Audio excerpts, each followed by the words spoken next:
So I started off doing A-levels in geography, biology and chemistry. I realised that I didn't really like any of those things.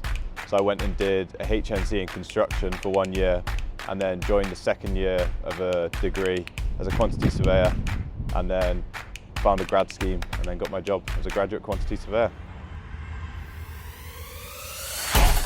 So it involves speaking with subcontractors, placing orders with subcontractors, handling their invoices, submitting monthly applications to the client. I like being able to go around and see different sites. You get to see different people working in different industries, so it's a sense of achievement once you finish the site. So it's nice to see a site go from start to finish.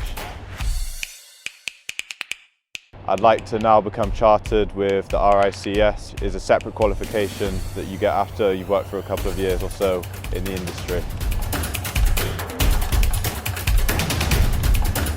An apprentice route is probably a more sensible route, and you don't need A-levels to go and do my course.